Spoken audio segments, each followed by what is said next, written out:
Bien, chers amis, maintenant que les personnalités ont pris place, je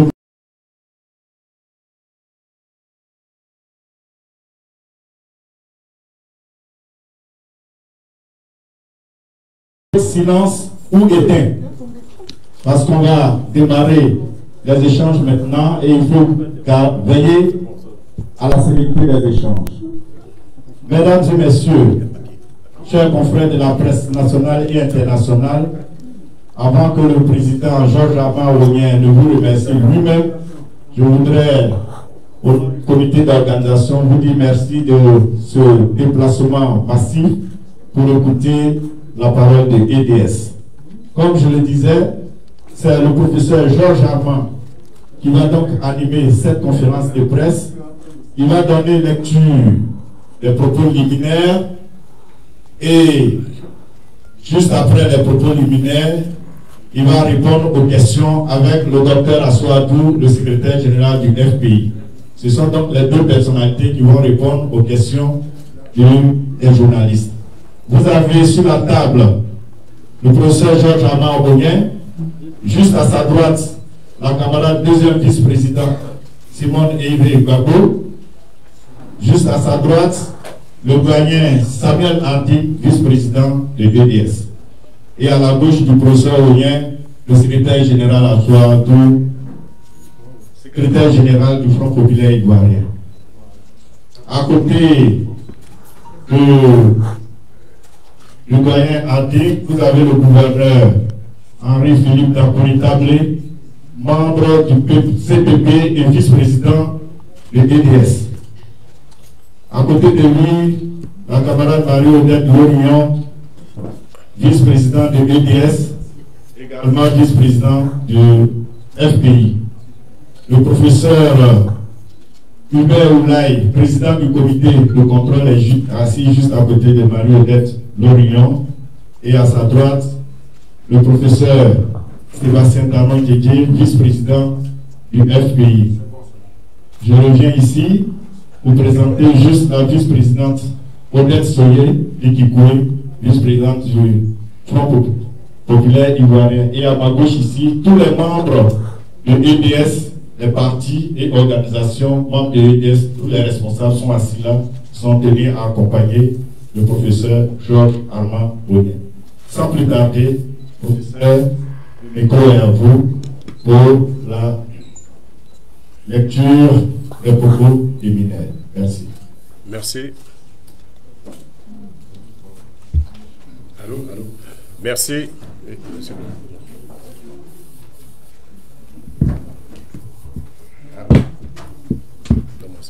Allô. Donne-moi ton micro. Allô. Allô. Mets-toi. Oui, merci. Merci.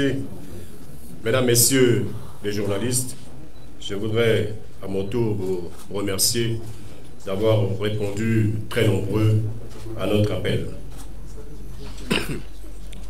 Comme vous le savez, le lundi 14 septembre 2020, le Conseil constitutionnel a rendu la décision numéro CI-2020-EB-009-14-09-SG du 14 septembre 2020 portant publication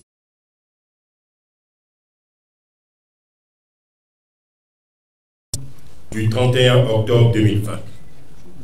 Au terme de la dite décision, il a été déclaré irrecevable les candidatures de 40 postulants sur 44, dont la candidature du président Laurent Gbagbo, portée par la plateforme politique Ensemble pour la démocratie et la souveraineté, EDS. Au soutien de sa décision, le président du Conseil constitutionnel a évoqué trois motifs. Premièrement, la radiation du président Laurent Gbagbo de la liste électorale.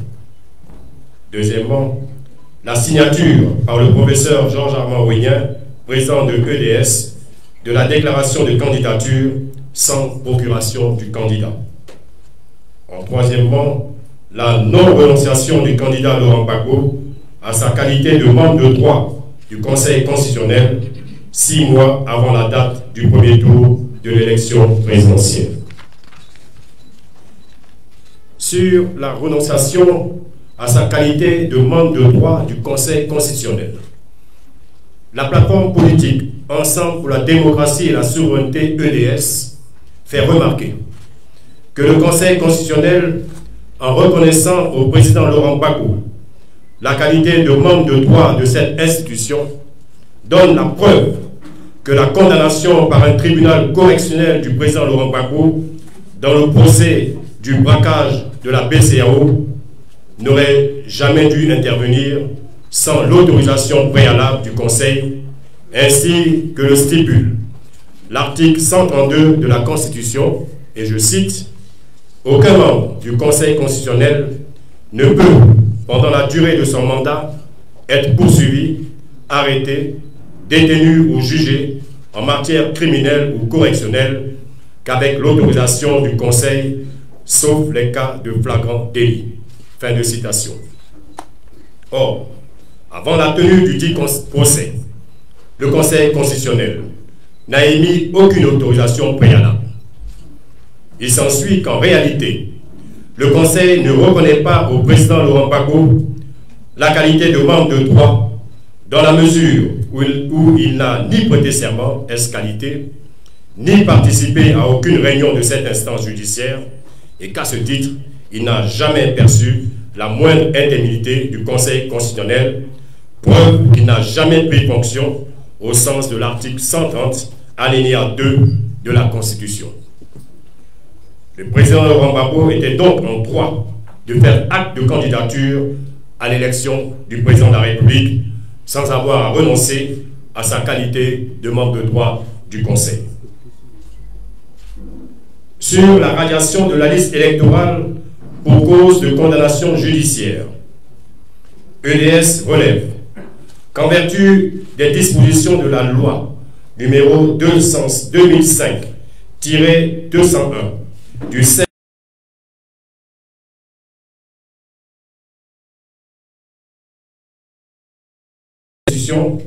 et des anciens membres du gouvernement, la condamnation invoquée par la CEI et le Conseil constitutionnel qui aurait entraîné la perte des droits civiques du président Laurent Gbagbo et par suite sa radiation de la liste électorale est intervenue en violation de la dite loi devant un tribunal correctionnel du fait de la qualité d'ancien président de la République du candidat Laurent Gbagbo. Par ailleurs, la dite condamnation n'est jamais devenue définitive, faute de notification à personne, comme le prescrit le Code de procédure pénale pour l'exercice des voies de recours. Pour EDS, cette prétendue condamnation relève purement et simplement d'une manœuvre politico-judiciaire pour écarter de la compétition électorale et par peur un redoutable adversaire. Sur la non-production d'une procuration du candidat par le professeur Ouénien, signataire de la déclaration de candidature, EDS tient à préciser que le dossier de candidature du président Laurent Gbagbo a été non seulement déposé dans les délais légaux, mais aussi avec tous les éléments requis, y compris la déclaration de candidature dûment signée sur ordre du candidat par le professeur Georges-Armand Ouénien, président de EDS, qui a produit à cet effet un courrier de maître Habiba Touré, avocate du candidat Laurent Gbagbo, confirmant la procuration de son client et comme l'atteste le récépissé de réception des pièces délivré le 11 septembre 2020 par le greffier en chef du Conseil constitutionnel, maître Zédia Bi Bali Apollinaire. EDS note en conséquence de ce qui précède que le Conseil constitutionnel, à travers sa décision du lundi 14 2020, déclarant la candidature du président Laurent Gbagbo irrecevable, vient d'administrer à nouveau la preuve du déni de justice et des manœuvres politiciennes dont le président Laurent Gbagbo et le peuple de Côte d'Ivoire sont victimes depuis l'avènement de M. Alassane Dramane Ouattara au pouvoir en 2011. EDS condamne et dénonce cette forfaiture du Conseil constitutionnel qui, de toute évidence, a accepté de se faire instrumentaliser par les dirigeants actuels au mépris du principe sacro-saint de la séparation du pouvoir. De même, EDS s'indigne qu'en violation flagrante de tous les principes de droit constitutionnel, et tout particulièrement des articles 55 et 53 et 183 de la Constitution de 2016, le Conseil constitutionnel a validé la candidature de M. Alassane Dramane Ouattara pour un troisième mandat, alors que la Constitution le lui interdit formellement. EDS, qui avait espéré que la Côte d'Ivoire était entrée dans la modernité démocratique, avec les acquis considérables engrangés sous la gouvernance du président Laurent Gbagbo, n'accepte pas et n'acceptera jamais que le régime Ouattara enferme le peuple ivoirien dans une dictature où seule la volonté du despote fait office de loi. EDS entend se donner les moyens légaux et démocratiques pour ne pas laisser M. Alassane Dramane Ouattara brûler ce pays d'hospitalité qui n'aspire qu'à la réconciliation, à la justice sociale, au développement et à la paix. EDS lance un appel pressant à la mobilisation des militants et sympathisants des partis et organisations membres de la plateforme, des démocrates de tous bords et du peuple de Côte d'Ivoire pour faire barrage à la forfaiture, à la dictature de M. Alassane Dramane Ouattara et à se mettre en ordre de bataille pour des manifestations conformément à la Constitution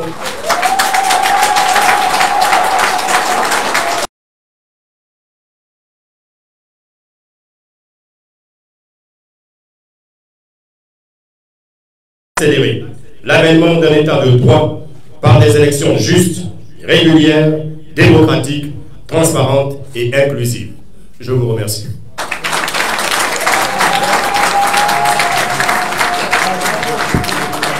Allez. Micro. Allez. Merci. Allez. Merci, professeur. Allô.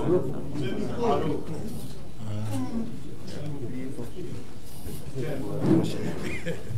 Alors, merci professeur.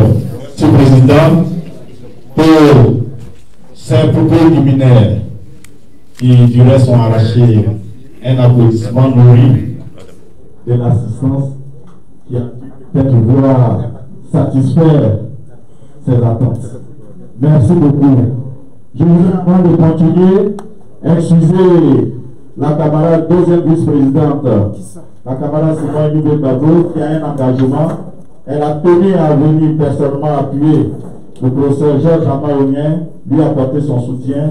Elle doit se retirer maintenant pour faire face à ses engagements. Camarades, merci d'être venus. Nous continuons. Nous abordons donc finalement la deuxième phase de notre rencontre. Il s'agit maintenant des questions. Le principe est simple. Mon collaborateur Alain Lorion est là-bas. Il prend les noms. On va prendre 5 premiers noms. Vous déclinerez tout à l'heure au micro votre nom, l'organe auquel vous appartenez. Vous posez la question. Merci. Alain, on y va.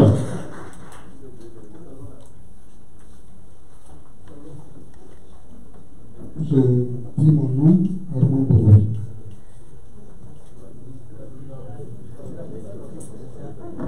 Alias Aïdouarou Zizza de la foi originelle. La question, posez la question.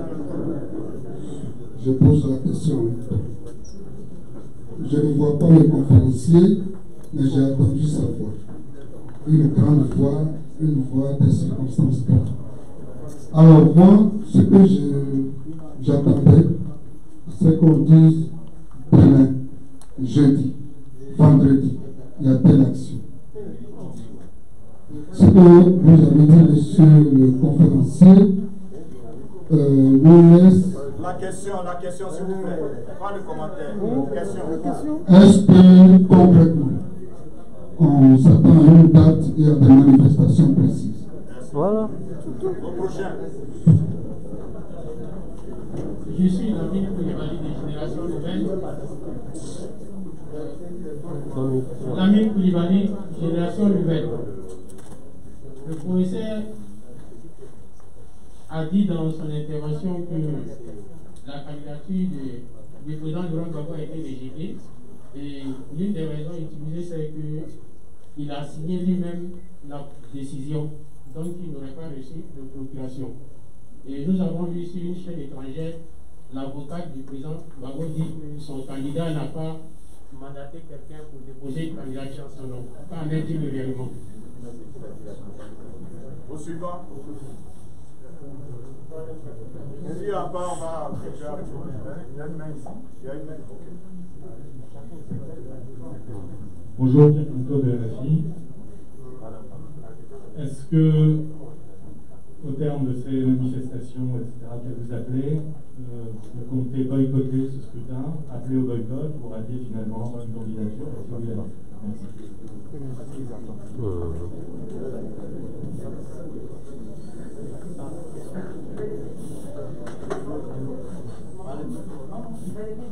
Merci.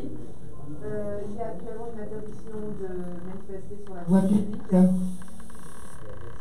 Est-ce que vous allez respecter cette interdiction de manifester sur la voie publique?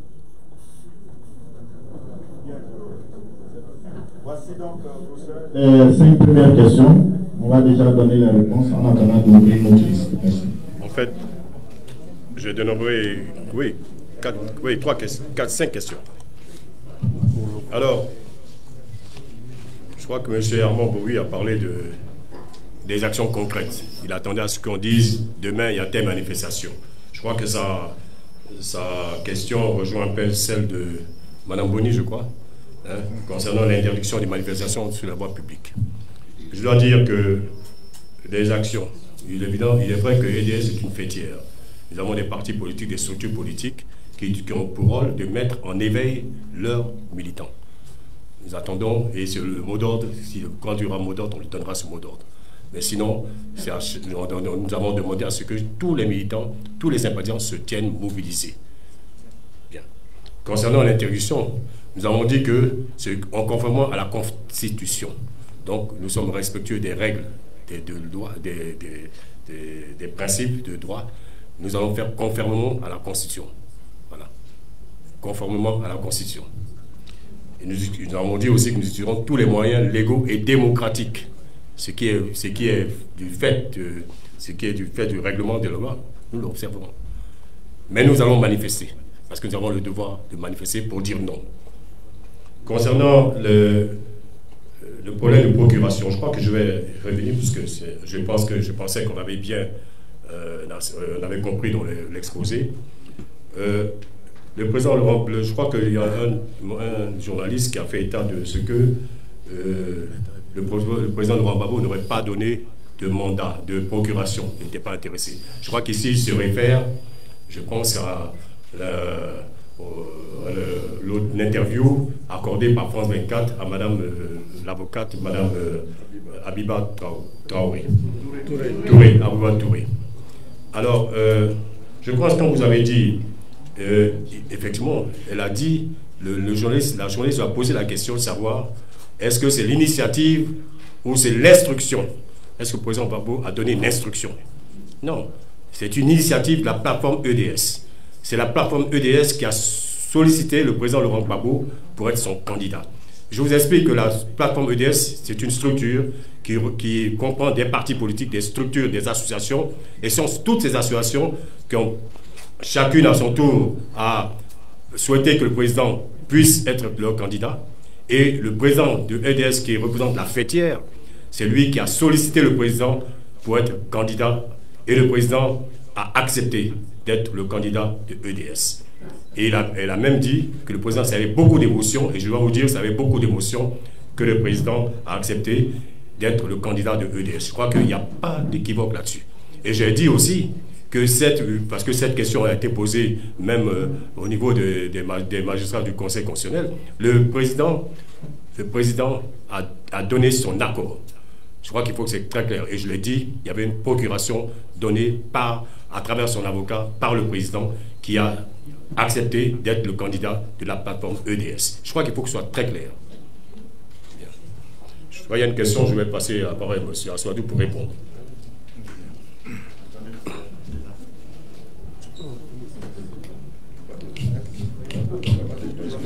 Geste anti-Covid. Bien. Avant de répondre à la dernière question, je vais dire que le président Laurent Gbagbo n'est pas le seul candidat à l'élection présidentielle qui a été sollicité par sa base, par la population.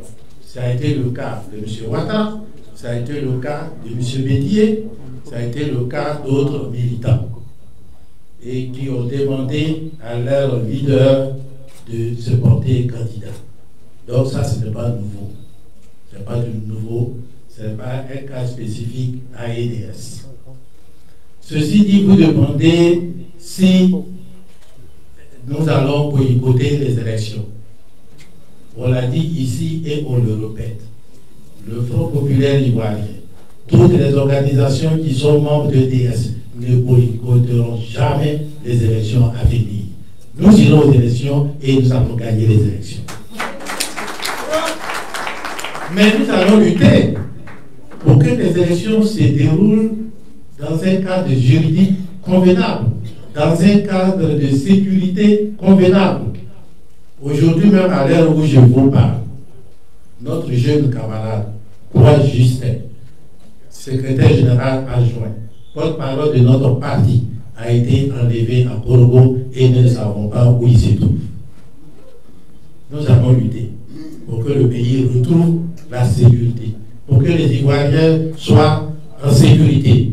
Et nous allons partir aux élections pour gagner ces élections. C'est ce que je voulais dire d'abord. Maintenant, en ce qui concerne les interdictions, un régime qui se dit démocratique ne peut pas interdire les élections dans un pays ad vitam aeternam.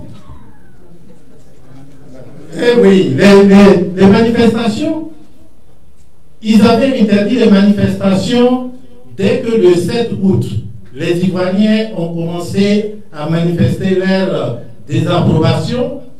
Ils ont commencé à dire non au troisième mandat de M. Ouattara. On a dit pas de manifestation jusqu'au 15 septembre, c'est-à-dire la date qui était préalablement connue comme la date où le Conseil constitutionnel va donner son avis. On arrive, ils donnent leur avis, ils voient que les populations ivoiriennes manifestent sans même mot d'ordre de leur parti politique. Alors ils décident que plus de manifestations sur la voie publique. On dit bien, voie publique, c'est la voie du peuple, ce n'est pas la voie d'un individu.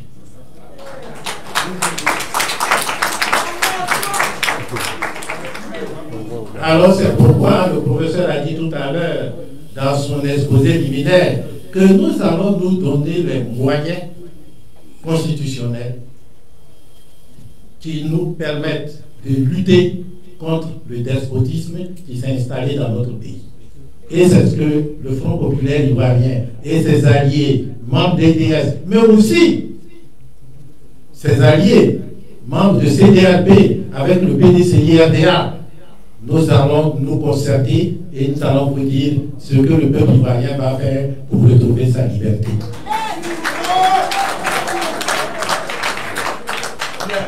On va ouvrir la deuxième liste. Alain, oui, le micro. Non, organe, question. Soyez bref et concis. Et précis aussi. Bonjour, Patrick Ford de l'Agence France-Presse. Pour reparler vous avez parlé de victoire aux élections, est-ce que ça veut dire que vous allez soutenir un candidat, ou est-ce que vous continuez à penser que la candidature de M. Gbagbo sera acceptée de manière ou d'autre?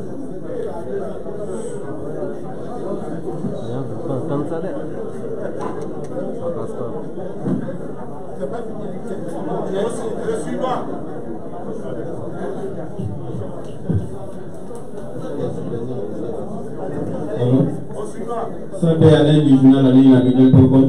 Alors, le docteur Assoua a dit tout à l'heure que un pays ne va pas boycotter ces élections. Et à la fin de la déclaration du professeur, il a affirmé qu'il souhaitait les élections inclusives. Mais dans ce cas de politique, est-ce que les conditions sont réunies pour que ces élections soient inclusives, déjà que certains candidats sont exclus? Ou encore, est-ce que ces élections du 15 octobre pourront se tenir, selon vous? S'il vous plaît. Laissez la presse poser les questions qu'elle veut. C'est une conférence de presse, c'est pas un meeting. Au suivant. Bonjour, je suis Jérôme Gris, président du Nouveau Réveil. Ma question s'adresse au secrétaire général à Chouadou. Vous avez évoqué tout à l'heure l'arrestation de Kouadjuspi. Est-ce que vous avez, jusqu'à cette heure, les raisons de cette arrestation? C'est la première préoccupation. Deuxième préoccupation, des rumeurs ont circulé hier sur les réseaux sociaux faisant état de ce que le président Laurent Gbagbo allait faire une adresse. Est-ce qu'avec le contexte politique actuellement, l'on peut s'attendre à une adresse solennelle du président Laurent Gbagbo? Merci. Au suivant. Non, organe, question. On peut y aller? On peut y aller. Je vais répondre. Je crois qu'il y a l'AFP qui a posé la question. Soutenir le président Laurent Gbagbo, soutenir un candidat ou bien boycotter, je crois. Et puis je crois qu'il y a quelqu'un d'autre qui a parlé d'élections inclusives, des conditions d'élections inclusives. Mais je crois qu'il a tout dit. Notre rôle, notre candidat au niveau de EDS, c'est le président Laurent Gbagbo. Je crois qu'il faut être clair, c'est le président Laurent Gbagbo. Et nous avons dit, et vous avez bien retenu, nous avons dénoncé ce qui s'est passé au Conseil constitutionnel. Nous allons utiliser toutes les voies et moyens pour que la justice soit faite, que les élections soient inclusives. Et il a donné la réponse, nous allons nous battre pour que les conditions d'élection soient régulières, transparentes, démocratiques, mais surtout inclusives. Donc ça veut dire ce que ça veut dire. Notre candidat, et nous allons nous battre pour que cela soit ainsi. Le combat continue.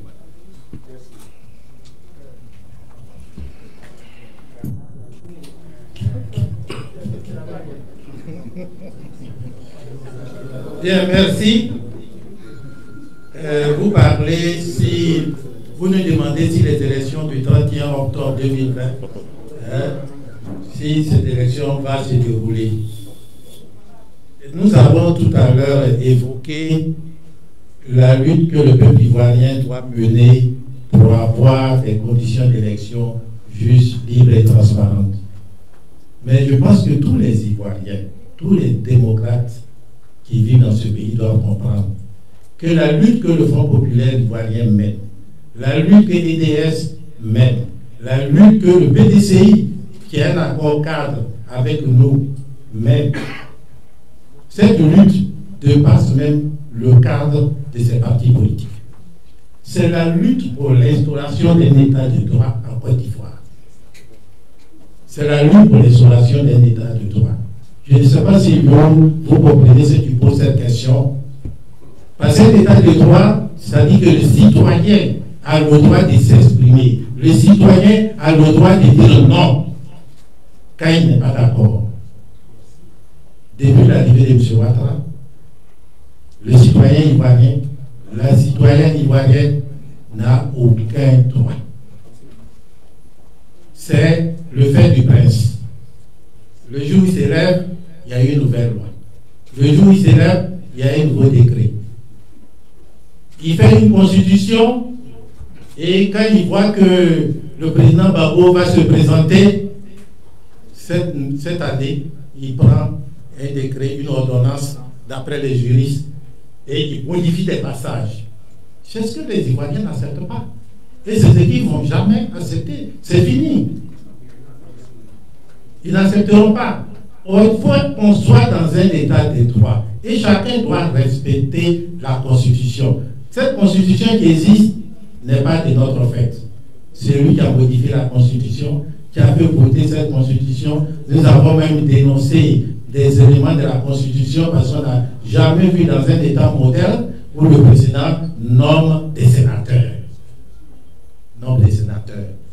c'est-à-dire il ne respecte pas la séparation des pouvoirs. Donc c'est ça qui est la lutte. Si nous devions mener cette lutte, il y a des éléments par étapes. Pour le moment, il faut obtenir les conditions des élections libres, transparentes, sécurisées dans tout le pays. C'est ça qui est le combat. Et ce combat-là, les Ivoiriens nous rejoignent. Pour le moment, il faut refuser le 3e mandat à M. Ouattara. Et ce combat-là, les Ivoiriens nous rejoignent. Et cela se fait étape par étape. Vous voyez l'être humain quand vous marchez là. Vous ne sautillez pas comme un kangourou. Vous faites un pas, ensuite vous faites le deuxième pas. Pour le moment, notre premier pas, c'est ce que je viens de vous dire. D'autres questions?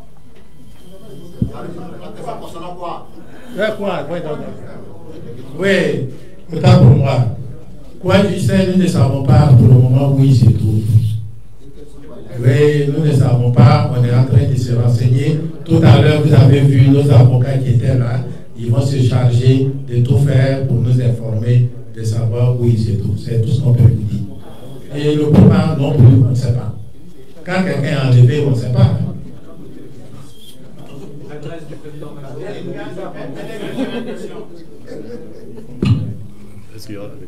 Bien. Vous savez, moi, je ne suis pas un partisan des réseaux sociaux, même si c'est ça qui est dans le monde, donc je ne regarde pas les réseaux sociaux. Pour le moment, on considère que peut-être ce sont des rumeurs. Si le président Gbagbo doit parler, il va nous appeler et on vous le dira. D'autres questions? Toute dernière. Alors, merci. Je suis Jean-Bélène Biti de la West Africa Démocratie Radio. Alors, moi, la question que j'aimerais poser, pourquoi, sachant que le Conseil constitutionnel a déjà donné le résultat de la liste des candidatures, et même si cela n'est pas acceptable, pourquoi l'opposition ivoirienne ne se réunirait pas pour pouvoir sanctionner le pouvoir en place dans les urnes au lieu de forcément aller à la marche?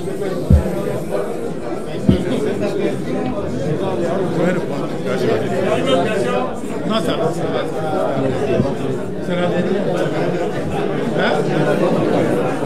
Bien, Alain, c'est la dernière question. On va répondre. Ils vont répondre, on va mettre un peu. Tu veux dire quelque chose?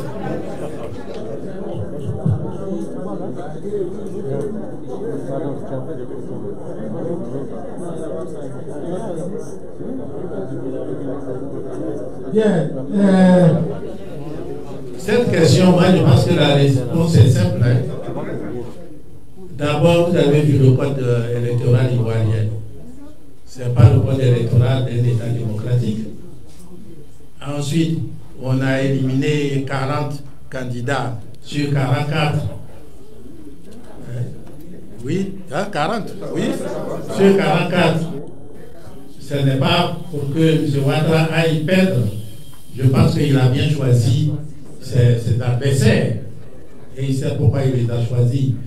Je disais à un de vos confrères que quand on fait l'analyse géopolitique des éléments qui composent la liste des 4, moi je vois un élément très important. M. Kakade, M. Afi Nguessan sont du même grand groupe que M. Bénier, c'est-à-dire le groupe ACAM. Même s'ils ne pèsent pas lourd, ils vont lui retirer des voix. Ils vont lui retirer des voix. Au nord, où M. Ouattara dit que c'est sa zone, il n'y a aucun candidat. Soro a été éliminé. Et ces avocats ont contesté. La Cour africaine des droits de l'homme et du peuple vient de dire que ce n'est pas juste que Soro Guillaume doit être sur la liste. Donc on s'en va à une élection présidentielle que j'appelle une élection de dupes. Une élection de dupes. C'est pourquoi nous, comme nous voulons des élections justes, pour que les Ivoiriens choisissent le président qu'ils veulent, nous disons qu'il faut se mobiliser, il faut se battre pour qu'on ait des élections qui permettent aux Ivoiriens de choisir leur président. Voici notre position.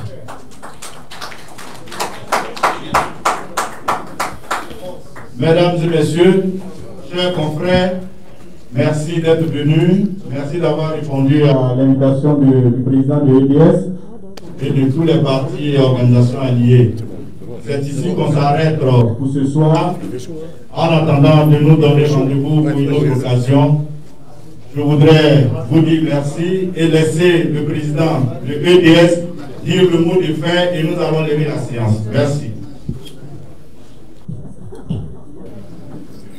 Je crois que pour la fin, je crois que je veux seulement dire que au niveau de l'EDS, de tous les partisans du président Laurent Gbagbo, et je pense de la majorité, de l'immense majorité des Ivoiriens, nous souhaitons que nous voulons la réconciliation, la paix dans ce pays. Je crois que c'est ça, c'est ce qui est très important. Mais nous voulons aussi des conditions d'élection justes, transparentes. Il faut effectivement que celui qui gagne a gagné, celui qui a perdu a perdu. Il faut qu'on soit clair. Nous n'accepterons pas et nous n'accepterons jamais des conditions qui soient biaisées. Nous l'avons dit depuis toujours, nous le redisons. Nous disons